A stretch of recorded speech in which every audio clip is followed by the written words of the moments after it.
Hey y'all, happy Wednesday. It's Wednesday, right? Yes, happy Wednesday. Happy Juneteenth to everybody. I hope y'all are having a good Wednesday so far. I'm in Maryland, East Coast time, and it's 6:18 p.m. and it's hot as I don't know what, but I hope that y'all are having a good day. And if not, I truly hope that as the week goes on, it gets better for you. So there's a couple things that I wanted to talk to y'all about Bravo related, and then I'm going to come back with another video to talk to y'all about some not Bravo stuff related, right? So let's get into it. So what I'm about to read from y'all is from the Bravo Shade Room. And it's interesting because I think it was posted 5 hours ago. Earlier this week, might have been even last week, the end of last week.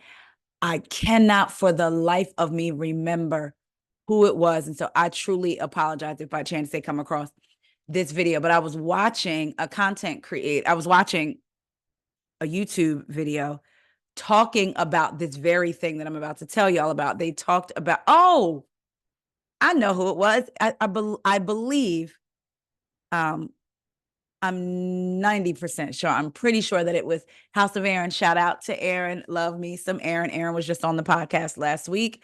But I believe it was House of Aaron who talked about a woman named Tiffany Rose, who was testing for the Atlanta Housewives. They flew her out.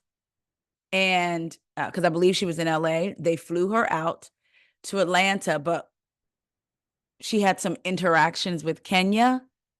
And she was like, no, and I'm paraphrasing, but like, no, basically, I'm not doing this. This isn't for me. Well, now the Bravo Shade Room has posted a post that I am going to show y'all and share with y'all so we could look at it together. All right. So this is from the Bravo Shade Room.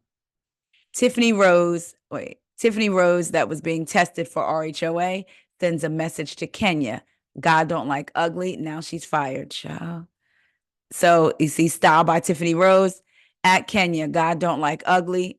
And then someone said, and I don't know if I guess this is either a text message or a DM. I'm thinking a text message.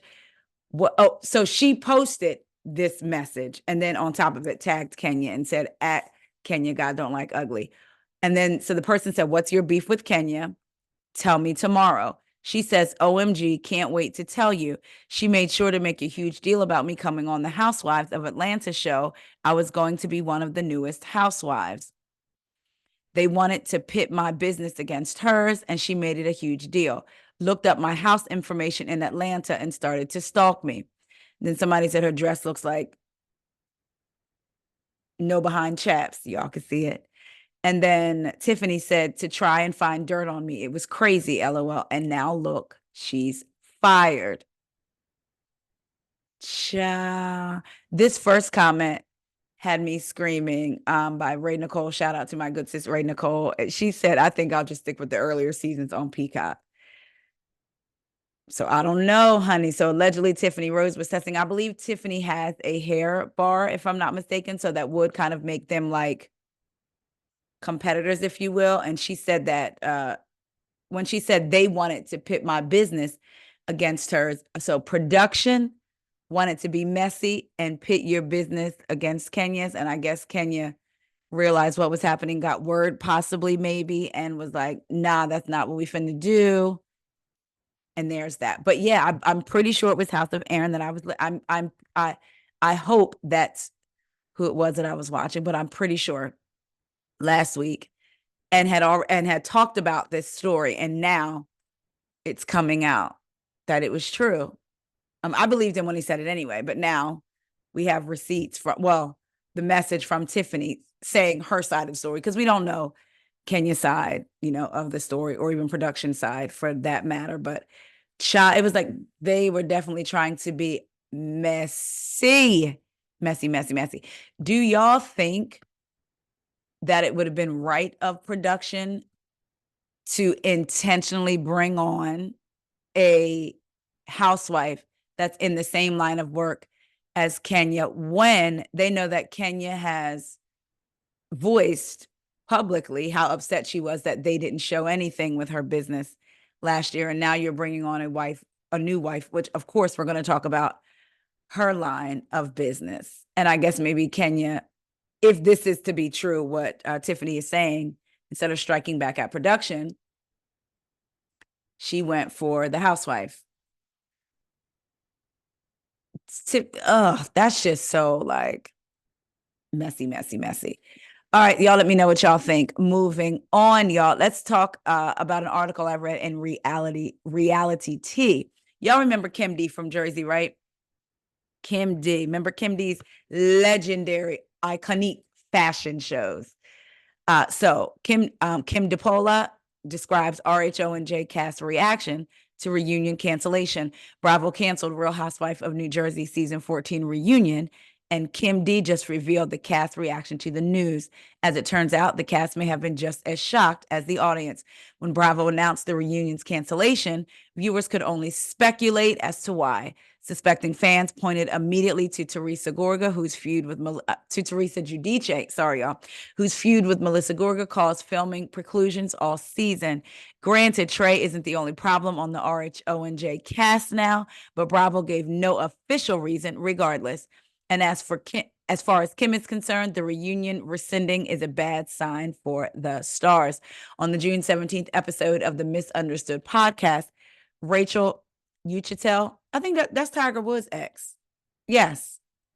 She has a podcast called Misunderstood. Rachel Uchitel, I guess that's how you say her name. Girl, we're going to say Rachel. And Kim discussed the RHONJ reunion's cancellation. Kim suggested the cancellation was the cast getting punished by Bravo. They're losing a lot of money. Listen, they all expected a check on June 27th because we know in addition, so they get paid per episode, which is what there's what, and then cumulatively what basically what their salary is for the season, right? So, and I know they get paid. They like having a 3-part reunion because they get paid per episode. She continued, the producers lose a ton, millions. The editors, the producers, the cast, makeup artists, everybody loses in this. So it had to be pretty bad for them to cancel it. By it, Kim meant the fighting between cast members. Later in the podcast, Kim revealed that every single one of the cast, and I know them all, were completely sideswiped and shocked over the fact that they're not getting a reunion. They shot themselves in the foot. All of them. They played their cards. No one's bigger than Bravo. Kim went on saying the powers that be warned the cast. Moreover, she supposed that the network would fire multiple cast members, potentially the entire cast. Of course, she explained that's my gut feeling, confirming it was just speculation. When people like Andy Cohen and those producers lose this kind of money, I think they have a bad taste in their mouth. Kim and Rachel further insinuated that the current cast was full of lawsuits waiting to happen, which Bravo would want no part in. Ciao. It's messy over there in Jersey too, with the potential for lawsuits, which I'm going to get into next. But y'all, so what do y'all think? I agree. I have heard that the cast was kind of like shook a little bit, like, what you mean no reunion?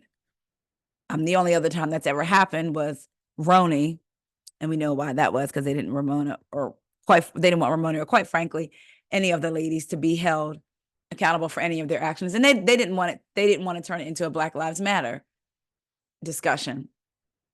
That's what that was. So instead of having a reunion and giving everyone a chance to speak their piece, they just decided we're not going to have it. And now here you have Jersey not having a reunion. You know, Andy did say on Reality Checked with Talk of Shame, Kiki, that once we watch the season finale, we would understand why. I've said it before and I'll say it again. Andy, because he is speaking for the network, the figurehead, he has to say things like that. You know how he'll tell us, oh, the season gets better, or oh, we're in for a season. And we're like, child, at this point, I'm with Kenya. Believe half of what you see and none of what you hear. So when Andy says that, I'm like, child, I don't believe that. I don't believe that. But we shall see going forward. I do think they're going to do a reboot of some sort, whether it's like Miami, whether they keep some OGs and bring in new, but I wouldn't be surprised if they did a full reboot or if they built it around, honestly, around Rachel and Danielle because they were the newest ones coming in. And I would say if they did that, even though she's not a person that I particularly care for, I would think Jen Aiden would fit with that crew, but I don't think Andy likes Jen. And then with all of the tea coming out from Melissa's old nose on Twitter, spilled all that tea in her communications with Jen Aiden and with Teresa and Teresa's lawyer, allegedly. I don't think that she'll be brought back. And her allegedly, them sending screeners to bloggers so that way they could already start to spin the narrative in their favor. So I don't think that they would invite Jen back if they did build around Rachel and Danielle. I don't think, even if they decide to do, let's just say, a 50% reboot, I don't think that Jen would be asked back. And I could be wrong, but that's just in my opinion. I don't think that Jen would be asked back, and they will use the reasoning of, well, because of all this that came out, because allegedly Melissa's old nose, she gave some proof to Bravo as well. So we shall see. Y'all let me know what y'all think. Last Housewives story. Let's get into Teresa Giudice and that husband of hers. Now, this is according to Hollywood Unlocked. Shout out to my boo Carlos for sending this to me. Teresa Giudice's husband and Vinny Villa CEO accused of fraud owes millions to companies. Luis Ruelas and Marcelo, I'm going to say Genovese, CEO of Vinny Villa, are reportedly embroiled in allegations of financial misconduct involving millions of dollars owed to employees, companies, vendors, and agencies despite their empty business accounts. Switzerland-based Vinny Villa aims to help content creators monetize through live streaming. Despite Ruelas' claims of no ties with Genovese, which is the owner, sources indicate the two shared an office space in Los Angeles. Additionally, an Instagram reel features Ruelas endorsing Vinny Villa, hinting at their collaboration. Recently, it was reported that Ruelas secured a $1 million loan using his mansion as collateral. So, side note, in my latest podcast episode with Keisha Irvin, aka Color Me Pink, shout out to Keisha, she talked about, remember the report came out that first of all, the house is in Lewis's name. Teresa's name is allegedly not on the house at all. And then he turned around and took out $1 million loan using the house as collateral. So again, recently it was reported that Ruelas secured a $1 million loan using his mansion as collateral. Close sources revealed Genovese reportedly instructed employees that Ruelas was an investor, mandating a $300,000 check to be written to a fictitious entity named Influencer Nation and another $100,000 for personal use by him and his sons. It emerged that Influencer Nation was non-existent, with no actual investors behind it. Genovese is also accused of engaging in a fraudulent $6 million deal with the D'Amelio family, which fell through following fan backlash. He purportedly approached U.S. banks for loans due to a lack of funds for upfront payments to vendors and unwilling to utilize personal funds. Several Swiss vendors and contractors reportedly remain unpaid, and the company often fails to meet payroll deadlines due to insufficient funds, leading to the termination of employees' health insurance. Sources also disclosed that Vinny Villa falsely claimed expansion through a new platform called VidPresso, which was founded by Randall Bennett and not associated with Vinny Villa. Additionally, all but one employee at Vinny Villa were terminated after the company reportedly accrued an additional debt of $1.5 million owed to various companies in May. Close sources revealed that Genovese is accused of fabricating emails from Vinny Villa to another company, attempting to illicitly secure $60 million. Remember, Genovese is the owner. Furthermore, he is alleged to owe over $335,000 to another business following bounced payments stemming from fraudulent wire transfers and credit card transactions. Amid these allegations, Genovese nor Ruelas, which is Louis, have released a statement, and Vinny Villa's comments are turned off on all social media platforms. So basically what they're saying is this company owes money to vendors, right? And it was a scam company. And they're saying that Louis was a part, like had basically a partnership or dealings with the owner of the company. So he's saying that he had no ties with the owner of the company, Genevieve, but they shared an office space in LA and an Instagram reel featuring Louis endorsing the company, hinted at their collaboration. So now Louis is involved in this. They're saying basically that he did in fact collaborate with the owner. So while he may not necessarily owe the $300,000 to vendors, they're saying he was a part of the scheme that the owner set up to come to the influencers with the BS. I was reading the comments and someone said, this, talking about the Vivinia company, this company is trashed. I worked there and everything written is true. Someone else said, I've sadly worked there 3 months. They also weren't paying their non-Swiss employees. Glad to see they're being exposed now. Child. So I don't know what Louis may or may not have tied himself into. Again, he said he had no ties, but then you're in this Instagram reel tying you to him. And actually, Bravo and Blaze on Instagram had also talked about this. Matter of fact, let me look that up real quick because I just dawned on me. I saw that the other day and she had a lot of information. Let me see if it's still up. Let's see. I might be looking at the wrong thing. It was definitely up.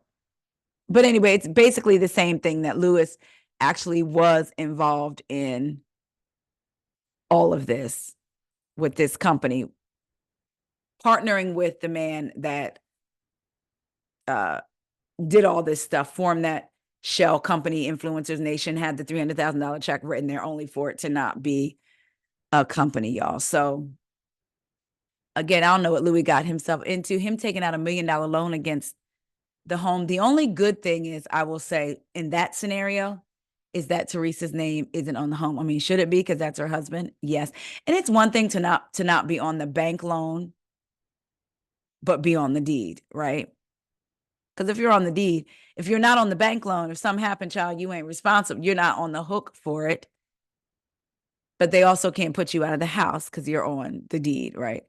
However, for you not to be on the bank loan or the deed is like, but in this scenario, with him allegedly taking out $1 million loan and using the home as collateral, if something were to happen, it won't affect her, like her credit, whatever, with the house, and she'll be able to, hopefully, if she had to, go on and get herself a home. You know what I mean? Without this being like a stain. Let me see something real quick because I just know what I had seen. Hold on, y'all.